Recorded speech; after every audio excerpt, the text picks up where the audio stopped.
الحمد لله الذي جمعنا وإياكم في هذه الليلة المباركة، الليلة الغراء، على استماع شمائل النبي محمد صلى الله عليه وعلى آله وصحبه وسلم، التي ما تليت شمائله وسيرته في مجلس لا وطاء، وأمن ذلك المكان بقراءة شمائل الحبيب المصطفى محمد. وما اجتمعنا وإياكم على محبته وذكره، فالله يجمعنا وإياكم على حوضه المورود الذي من شرب منه شربة لا يظمأ بعدها أبدا. Alhamdulillah, bersyukur kepada Allah Subhanahu wa taala yang telah mengumpulkan kita semua di dalam majlis pada malam Jumaat, yang mana di situ mengingati baginda Rasulullah sallallahu alaihi wasallam, yang mana tidak ada satu orang pun hadir di dalam majlis seperti ini melainkan mendapat berita gembira, iaitu meminum daripada air di Kautsar di Haud daripada tangan baginda Rasulullah sallallahu alaihi wasallam. Mudah-mudahan Allah berikan kejayaan kepada kita semua, insya-Allah. وما كتبت شمائل النبي محمد صلى الله عليه وسلم وحملها إنسان أو وضعها في بيته إلا وأمن من السرقة ومن الحريق ومن الغرق ومن حوادث الطائرات والسيارات والدراجات ببركة شمائل النبي محمد سيد السادات. وقد جربوها العلماء القادات، لكن بكتابتها لا بتصويرها وفوتوكوبي. Jadi Habib mengatakan sesungguhnya apabila diletakkan sirah syama'il Rasulullah sallallahu alaihi wasallam di dalam sebuah rumah, melainkan pasti rumah tersebut akan terselamat daripada kebakaran, daripada tenggelam, daripada hempasnya kapal terbang dan berbagai jenis aksiden yang mungkin berlaku. Sesungguhnya ulama telah melakukan perkara ini dan ini adalah mujarrab, akan tetapi bukanlah seperti apa yang kita lakukan di dalam cetakan atau fotokopi, akan tetapi dengan tulisan tangan ulama itu sendiri. وكان العلماء العاملون يشوقون الناس إلى الجنة حتى تزداد همتهم في طاعة الله، لأن الجنة وقت عمل، فيأتون العلماء يزدنا شوقا إلى الجنة، فيقول لهم فيها رسول الله. يكفي هذا الشوق الأعظم للحبيب الأعظم محمد محبوب الإله الأكرم صلى الله عليه وعلى آله وصحبه وسلم.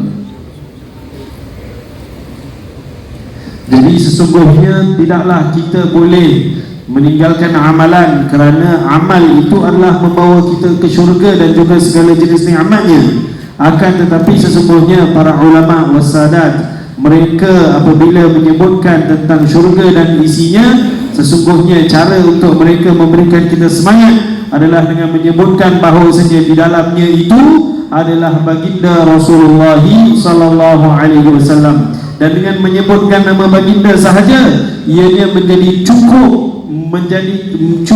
bagi meningkatkan semangat dan kemahuan seseorang itu meletakkan diri dia ke jalan dalam syurga. يقول الحبيب علي بن محمد بن حسين الحبشي من جنة ما شاقني من وصفها إلا لكون الحب فيها خيما. الحب أي المحبوب الأعظم محمد صلى الله عليه وآله وسلم. Dan sesungguhnya daripada kalam Habib Ali bin Muhammad al-Habashi, dia mengatakan bahawasanya yang bermaksud di dalam sebuah syair, bahawasanya di dalam syurga yang segala apa ada di dalamnya tidaklah menjadi apa yang aku mahukan, melainkan dengan siapa yang berada di sana, iaitu Muhammad Rasulullah sallallahu alaihi wasallam yang menerinduku tak terputus-putus. لهذا كان السلف الصالح يعلمون أولادهم وأحفادهم وأصباطهم وتلامذتهم سيرة النبي محمد، شمائل النبي محمد، أخلاق النبي محمد، كما يعلمونهم السورة من القرآن لتحيا قلوبهم بمحبة النبي محمد. فإن القلب إذا حي بمحبة الحبيب الأعظم محمد نشط في الطاعة واشتاق إلى طاعة الله وتلذذ بحلاوة ذكر الله وبالصلاة على حبيبه ومصطفى محمد بن عبد الله صلى الله عليه وآله وسلم. Sesungguhnya para salafus salihin mengajar anak mereka, pelajar mereka dan semua orang yang mereka sayangi itu sirah daripada Nabi Muhammad sallallahu alaihi wasallam, akhlak Nabi Muhammad sallallahu alaihi wasallam, hal perihal peribadi baginda Rasulullah sallallahu alaihi wasallam, seperti mereka mengajar surah kepada anak-anak mereka. Dan sesungguhnya ini adalah supaya hidup hati mereka, kerana apabila hati itu hidup maka akan bersemangatlah melakukan ketaatan. Disitulah terdapat kemanisan di dalam melakukan ibadah dan juga semangat di dalam melakukan kesungguhan di dalam melakukan salawat ke atas baginda Rasulullah sallallahu alaihi wasallam. Su'ila ba'd al-ulama عن رؤية النبي محمد فقالوا كرر هذا البيت للإمام البوصيري: ليته خصني برؤية وجه زال عن كل من رآه الشقاء. فقال كم مرة؟ فقال ولو مع الصدق والشوق ولو مرة واحدة. Sesungguhnya sebahagian ulama ditanyakan tentang satu qasidah ataupun satu bait syair yang mana dikarangkan oleh Imam Al-Busiri, yang dikarangkan oleh Imam Al-Busiri. Syair tersebut iaitu laitahu khassani bi ru'yati wajhin zala an kulli man ra'ahu syaqa'u, yang bermakna bagaimana harapanku bahawasanya Allah mengkhususkan bagiku melihat satu wajah yang mana apabila dilihat wajah tersebut akan hilanglah segala kebinasaan. Maka ditanya berapa kali nak baca bait syair tersebut, maka orang ulama pun mengatakan kalaulah dengan sebenar-benarnya kita sebutkan syair tersebut walau satu kali pun sudah memadai. وذكر مرة يذاكر الحبيب علي بن محمد بن حسين الحبشي في مجلسه ثم ذكر هذه الصلاة: اللهم صل على سيدنا محمد الثاهب برحمة الله عدد ما في علم الله صلاة وسلاما دائمين بدوام ملك الله وعلى آله وصحبه وسلم. وقال من أتى بهذه الصلاة سهلت له رؤية النبي محمد صلى الله عليه وسلم. فقال له بعض الحاضرين: يا حبيب كم مرة؟ فقال الحبيب علي حبشي: مرة إذا صدق التعلم وصدق الشوق للحبيب محمد صلى الله عليه وسلم أثر ذلك ولو مرة. وأما كثرة العدد مع اشتغال القلب وعدم اشتغال القلب ما يأتي بالنتيجة. مرة مع اشتياق مع صدق محبة للحبيب الأعظم صلى الله عليه وسلم ظهرت النتيجة وظهرت الفائدة وظهرت بركة الصلاة على النبي محمد صلى الله عليه وآله وسلم. Jadi Habib Ali bin Muhammad bin Husain Al-Habsyi apabila di dalam majlisnya dia pernah menyebutkan barang siapa yang membacakan selawat Allahumma salli wa sallim ala sayyidina Muhammad miftah babi rahmatillah sehinggalah akhir daripada selawat tersebut, setiap kali selepas solat satu kali, baca satu kali selepas solat, maka sesungguhnya dia akan dapat lihat baginda Rasulullah SAW. Dia sebut siapa yang baca selepas solat. Kemudian ada orang datang bertanya, wahai Habib, berapa kali nak baca? Dia kata walaupun satu kali sekalipun sudah cukup apabila benar hati kita itu berpaut kepada baginda Rasulullah, apabila benar kesungguhan kerinduan kita kepada Rasulullah SAW, walau sekalipun akan mendatangkan manfaat, bahkan boleh melihat baginda Rasulullah SAW di dalam mimpi. Ada pula orang yang banyak membaca akan tetapi hanya nak mengetahui atau nak memahami bahawasanya dia telah melakukan beberapa bilangan semata-mata, maka perkara tersebut tidak akan mendatang apa-apa hasil kalaulah tidak digunakan dan dibacakan dengan penuh kesungguhan dan keikhlasan. والإكثار من الصلاة على النبي محمد صلى الله عليه وسلم واتباع النبي محمد صلى الله عليه وسلم إنما هو ثمرة من ثمرات المحبة والتعلق بالحبيب الأعظم محمد صلى الله عليه وآله وسلم. Sesungguhnya dengan memperbanyakkan melakukan selawat ke atas baginda Rasulullah SAW, ataupun kita melakukan ittiba', mengikut sunnah-sunnah baginda Rasulullah SAW, itu adalah daripada hasil buahan yang apabila kita itu berta'alluq kepada baginda Rasulullah SAW. Itu hanyalah hasil daripada kesungguhan, kesukaan kita kepada baginda Rasulullah SAW. Nabi Muhammad SAW 'allama ummatahu أن هذا الدين ليس مجرد صلاة وصيام، إنما أساسه المحبة، أساسه المحبة. فلهذا قال الحبيب الأعظم صلى الله عليه وسلم: ألا لا إيمان لمن لا محبة له. Maka sesungguhnya baginda Rasulullah SAW telah mengajar umatnya bahawasanya di dalam tugasan kita seharian bukanlah hanya solat dan berpuasa semata-mata, akan tetapi pasaknya agama ini adalah kita ada mahabbah kepada Allah dan baginda Rasulullah SAW. Dalam sebuah hadis sabda baginda Rasulullah SAW, lihatlah sesungguhnya tiada orang itu iman bagi mereka yang tidak mempunyai kasih sayang ataupun mahabbah. وقال الله سبحانه وتعالى: قل إن كنتم تحبون الله فاتبعوني يحببكم الله فإن ثمرة الاتباع محبة المولى سبحانه وتعالى.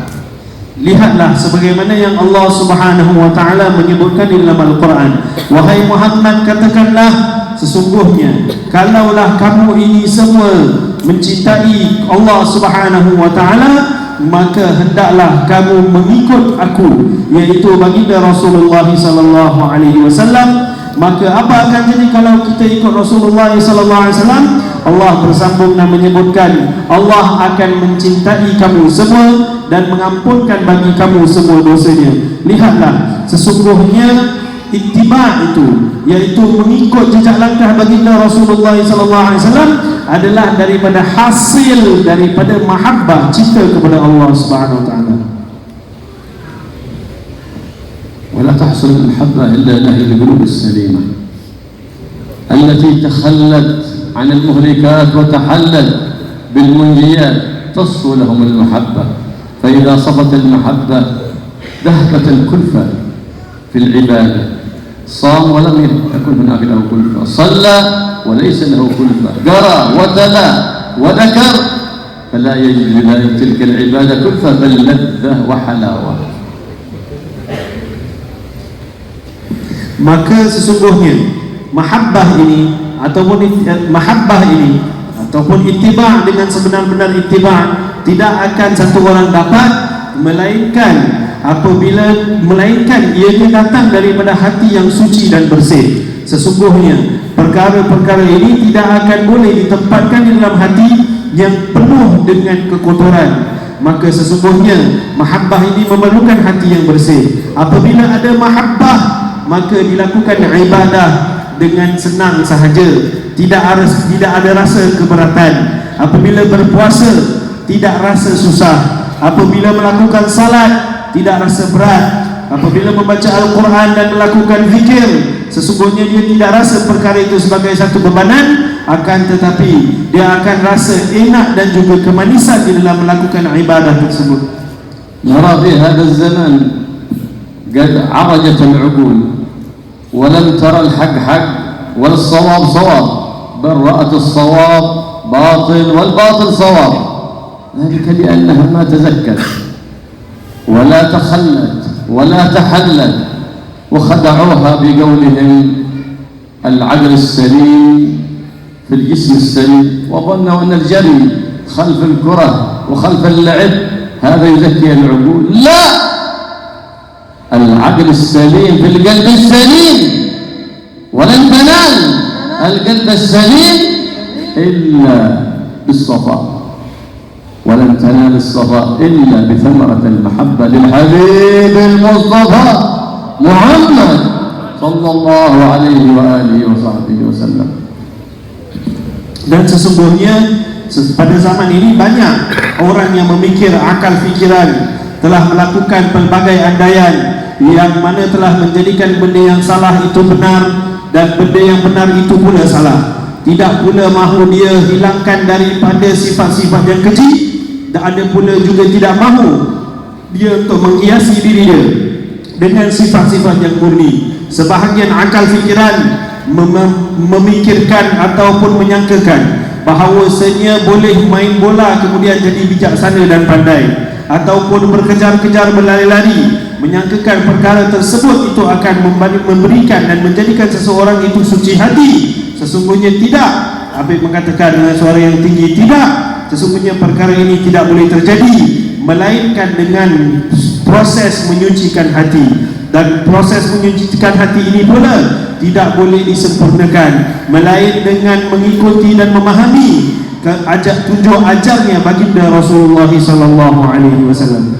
حتى خدع الشباب في هذا الزمان، خدع الشباب في هذا الزمان وذهبوا إلى الرياضات الجسدية وظنوا أن فيها تزكية للعقول، إنما التزكية في الرياضات القلبية، رياضات النفوس الزكية، هذه التي بها تزكو العقول وتروي الشباب على أفكار عالية ينتفع بها الوطن وتنتفع بها البلاد وتنتفع بها العباد. Dan sesungguhnya banyak pula anak-anak muda yang pada zaman ini telah pun ditipu dengan pemahaman dia sendiri bahawasanya sesungguhnya akal fikiran dia itu ataupun kebijaksanaan dan kehebatan dia itu boleh bergantung hanya saja dengan melakukan riyadhat jasadiyah, iaitu beriadah jasadnya, melakukan segala jenis riadah untuk jasadnya. Sesungguhnya tidak sama sekali perkara ini tidak boleh terjadi, akan tetapi akanlah seseorang itu menambahkan kebijaksanaannya, menambahkan kekuatannya dengan membersihkan rohaninya dengan proses penyucian hati. Dan begitulah hal keadaan apabila seseorang itu betul-betul mahukan kejayaan ataupun hakikat kebijaksanaan. ومن هنا تظهر محبة الوطن في قلوب كل من سكن الوطن. بماذا تظهر محبة الوطن؟ بإصلاح أهل الوطن والسعي في إصلاحهم، إذ أن الصلاح به تنزل الرحمات والبركات وترتفع البليات والفيروسات، وفي الرذائل والمخالفات تنزل البليات والفيروسات حتى ترتفع البركات من قلوب العباد. Dan Habib tadi ada sebut yang saya terlupa nak terjemahkan. Sesungguhnya dengan proses penyucian hatilah boleh satu orang itu tambahkan dia punya patriotism dia, boleh menambahkan kesungguhannya dan sikap tanggungjawab terhadap kebangsaan ataupun negaranya. Maka sesungguhnya tidaklah boleh sesungguhnya mahabbatul watan, iaitu cinta kepada negara, sifat patriotism itu adalah dilakukan dengan melakukan salat, kerana dengan salatlah akan turun rahmat, dengan salatlah akan hilangnya segala bala, dan dengan salatlah mentaati Allah akan pergilah semua jenis virus. Apabila satu orang itu tidak mentaati Allah dan juga melakukan segala jenis khilaf, segala jenis kesalahan, melanggar hukum Allah, nescaya perkara itulah yang mendatangkan bala, perkara tersebutlah yang menahan rahmat, dan perkara tersebutlah yang mendatangkan segala virus dan penyakit. ولا تصلح أي بلاد إلا بصلاح ثلاثة أصناف. إذا صلحوا فالبلاد في أمان، في صلاح، في اطمئنان، بصلاح ثلاثة أصناف: العلماء، الأمراء، الأغنياء.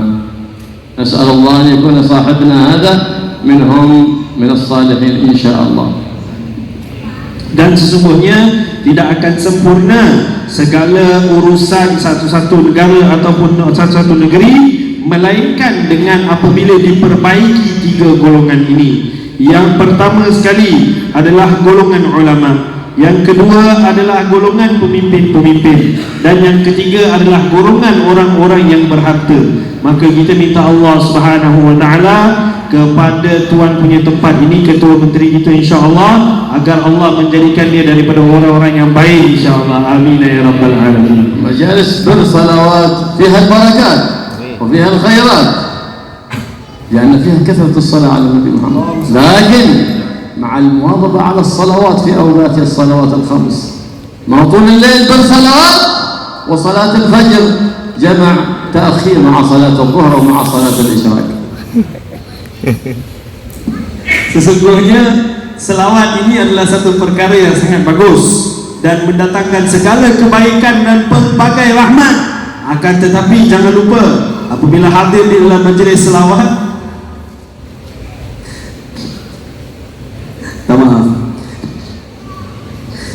janganlah dijadikan sampai apabila datang waktu subuh maka dia jamak takhir salat subuh sehingga masuk zuhur. ما فيها، خصوصا في صلاة في ليلة الجمعة ينبغي الإكثار من الصلاة على النبي محمد أكثر بقية الليالي ويوم الجمعة، لقوله صلى الله عليه وآله وصحبه وسلم: أكثر من الصلاة علي في الليلة الغراء، أي ليلة الجمعة، واليوم الأزهر أي يوم الجمعة، سماها الليلة الغراء واليوم الأزهر لكثرة نوره وبهائه وضيائه. Saya minta maaf sekali lagi tadi kerana cara Habib menceritakan itu jamak takhir subuh pada waktu zuhur. Minta maaf. Jadi Habib katakan sesungguhnya membaca selawat ini dalam majlis adalah majlis yang adalah satu perkara yang sangat mendatangkan rahmat, khususnya apabila dibaca pada malam Jumaat, kerana di situ ada hadis perintah baginda Rasulullah sallallahu alaihi wasallam yang mana menyebutkan ataupun memerintahkan kita, akthiru minas salati alayya fi lailatul gharra, perbanyakkanlah selawat kepadaku pada lailatul gharra, pada malam al-gharra, iaitu diterjemahkan ataupun ditafsirkan sebagai malam Jumaat, wa fil yaumil azhar, dan juga pada hari azhar, iaitu diterjemahkan ataupun ditafsirkan sebagai hari Jumaat. وهذا أكبر وسيلة وأعظم وسيلة لاستجابة الدعوات وقبول الدعوات هو الصلاة على سيد السادات محمد صلى الله عليه وعلى آله وصحبه وسلم. فأعمالنا بين القبول والردها إلا صلاتنا على النبي محمد، لأنها مقبولة على الإطلاق. فإذا بدأت دعاءك بالصلاة على النبي وتوسطت في دعاءك الصلاة على النبي محمد ثم ختمت دعاءك بالصلاة على النبي محمد، فحاشا أكرم الأكرمين أن يتقبل تلك الصلوات ويترك ما بينها من الدعوات، فهو أكرم الأكرمين وأرحم الراحمين سبحانه وتعالى. Maka sesungguhnya antara cara yang terbaik untuk mendapatkan ataupun menjadikan Allah Subhanahu wa taala menerima doa kita adalah dengan memasukkan di dalam doa tersebut selawat. Sesungguhnya apabila satu orang melakukan selawat di dalam sesungguhnya apabila satu orang itu doa, maka boleh jadi dia diterima, boleh jadi dia tidak diterima. Akan tetapi apabila satu orang menyelitkan dengan selawat, maka selawat itu sendiri diterima oleh Allah Subhanahu wa taala, dan dengan berkat selawat itu akan diterima segala doa permintaannya. Sesungguhnya tidaklah sama sekali Allah Subhanahu wa taala apabila dipinta oleh umat dengan selawat di dalam doanya, akramal akramin, iaitu sang pemurah daripada segala pemurah, boleh pula menolak doa tersebut.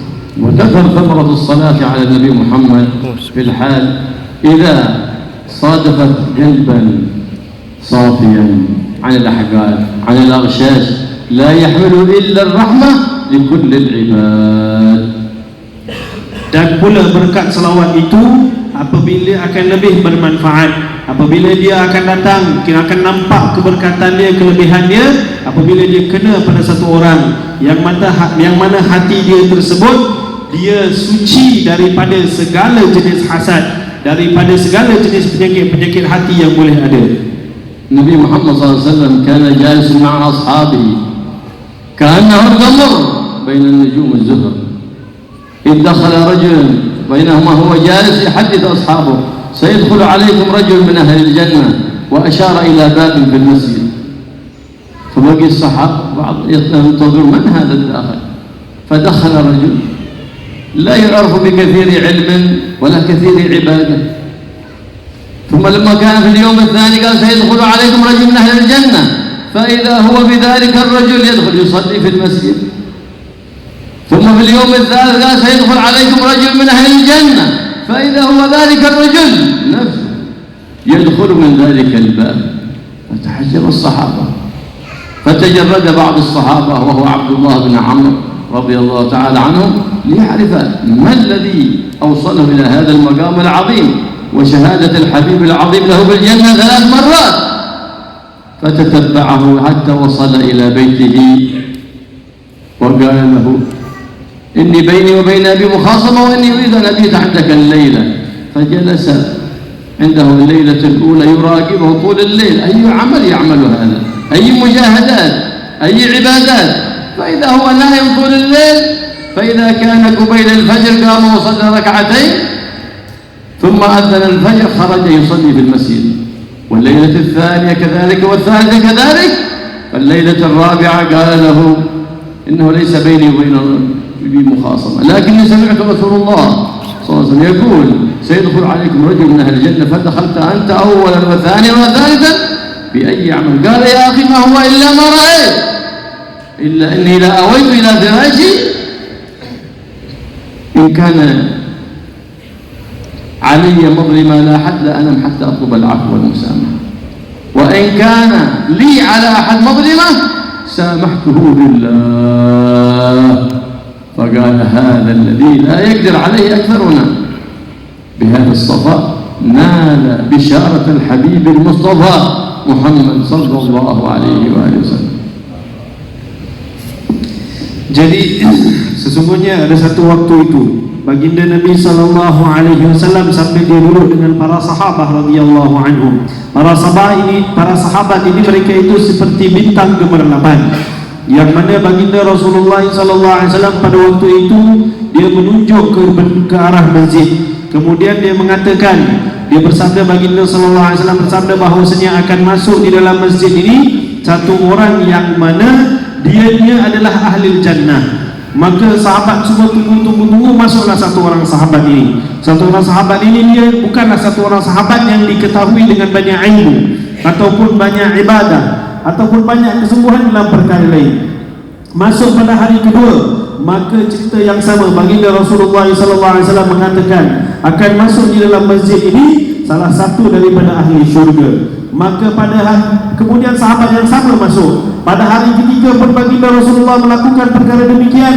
Kemudian dikatakan akan masuk di dalam masjid ini satu orang daripada ahli syurga. Maka masuk orang yang sama. Maka para sahabat semua pelik apa sebenarnya yang dia lakukan. Maka pada waktu itu Abdullah bin Amr, dia pun melihat, dia ikut lelaki ini sampai ke rumah dia. Dia ikut lelaki sampai ke rumah dia. Dia kata sesungguhnya aku ada sesuatu perkara yang berlaku tak enak di antara aku dan isteriku. Maka aku minta izin kau benarkan aku duduk rumah kau. Sesungguhnya dia duduk rumah, saat dia nak minta izin duduk rumah sahabat itu bukanlah kerana dia ada masalah, akan tetapi dia nak belajar apakah yang dilakukan oleh sahabat tersebut sampaikan mendapatkan penyaksian yang begitu besar daripada baginda Rasulullah sallallahu alaihi wasallam bahawasanya dia itu adalah daripada ahli jannah. Maka apabila dia pergi, dia minta izin, sahabat tersebut pun memberikan izin. Dia pun duduk di dalam rumah dia. Dia lihat pada waktu malam sahabat tersebut selepas sembahyang Isyak dia tidur. Kemudian pagi bangun sembahyang 2 rakaat, keluar pergi masjid melakukan salat fajar. Kemudian pada hari kedua pun sama, pada hari ketiga pun sama. Tidak dapat dia melihat apa-apa amalan yang dia lakukan yang lebih istimewa daripada sahabat-sahabat yang lain. Maka pada hari keempat dia pun tanya, sesungguhnya di situ tiadalah apa-apa perkara di antara aku dan isteri aku. Akan tetapi aku nak tahu apakah amalan yang kau lakukan sampai disaksikan oleh baginda Rasulullah sallallahu alaihi wasallam bahawasanya engkau adalah daripada ahli syurga. Dia kata, kalaulah engkau bagi tahu daripada awal lagi, aku telah bagi tahu engkau. Sesungguhnya aku tidak ada apa amalan-amalan yang khusus, melainkan setiap kali sebelum aku tidur setiap hari, aku akan bertafakur. Aku memikirkan jikalau aku telah melakukan apa-apa kesalahan dengan orang-orang Islam yang lain, maka aku akan perbaiki diriku dan juga meminta maaf. Ada pula pada yang kejahatan yang dilakukan pada diri aku, nescaya aku siap-siap maafkan semua orang Islam, iaitu aku tidak simpan apa-apa sifat yang tak sedap dalam hati aku terhadap mana-mana orang Islam. هكذا كان خلق الحبيب الأعظم محمد، كان خلق صلى الله عليه وسلم لا يغمر لمؤمن غشا ولا غرا ولا حقدا ولا حسدا، وبهذا أوصى أمته، وبهذا تنال المراتب العاليات من رب البريات سبحانه وتعالى بالاقتداء بالحبيب المصطفى محمد صلى الله عليه وآله وصحبه وسلم. فالله يطهر قلوبنا وقلوبكم ويملأها بالمحبة والإيمان والشوق إلى سيد الأكوان محمد سيد ولد عدنان صلى الله عليه وآله وسلم. Maka beginilah hal keadaan para sahabat dan juga ulama yang lain sekalian pada waktu dahulu. Beginilah hal keadaan hati mereka yang membawa segala banyak keberkatan dalam hidup mereka. Dan mudah-mudahan Habib mendoakan bahawasanya Allah Subhanahu wa taala mendatangkan kepada dalam hati kita ini sifat rindu, sifat yang mulia, sifat yang bersih di dalam melakukan urusan harian kita, dan khususnya rindu kepada baginda Rasulullah sallallahu alaihi wasallam dan dipenuhi dengan mahabbah insyaallah. الله يبارك إن شاء الله في هذا المجلس وفي هذا البيت وفي صاحب هذا البيت، يجعل إن شاء الله مجلسا مباركا وصاحبه إن شاء الله من الأخيار الطيبين المتقين لله رب العالمين المحبين للنبي محمد ولأهل بيته ولجميع ويجري على يده الخير وفعل الخير ويقرب منا ومنه الأخيار ويبعد عنا وعنكم وعنه الأشرار ويكفينا ويبارك له في أهله وفي ذويه ويجمع بينه وبين أهله وأصحابه بمودة وسكينة ورحمة ويجري الخير على العباد على أيديه كما قال سيد العباد صلى الله عليه وسلم خير العباد من جعل الله حاجات الناس تقضى على يديه. والله يجعل هذا الرجل إن شاء الله من خيرة العباد ويجعل حاجات الناس تقضى على يديه ويجعله باب من أبواب الخير ومغلق لكل باب من أبواب الشر وفاتح لكل باب من أبواب الخير بجاه النبي محمد وآل النبي محمد صلى الله عليه وآله وسلم والحمد لله رب العالمين. Dan Habib akhirkan dengan mendoakan tuan rumah Datuk Ketua Menteri agar Allah Subhanahu Wa Taala memilih dia daripada golongan salihin insyaallah, al-muttaqin, al-akhyar, dan segala pelbagai banyak yang Habib sebutkan tadi yang saya tak sempat tulis. Dan Habib pun mengatakan bahawasanya dan mendoakan kebaikan bagi Datuk dan juga keluarganya dan semua yang disayangi dan dikasihi oleh Datuk. Seterusnya Habib pun mengatakan bahawasanya sesungguhnya antara manusia-manusia yang baik yang terpilih di atas bumi ini adalah Allah Subhanahu wa taala menjadikan dia adalah penyebab bagi diterima agar dikabulkan hajat-hajat orang tertentu. Dia menunaikan keperluan orang tertentu, dan maka Allah SWT Habib mendoakan agar Allah membukakan pintu kebaikan segalanya insyaAllah kepada Datuk, dan banyak lagi juga yang Habib sebutkan insyaAllah. Amin ya rabbal alamin. Sallallahu alaihi wasallam. Wa na'afu minkum.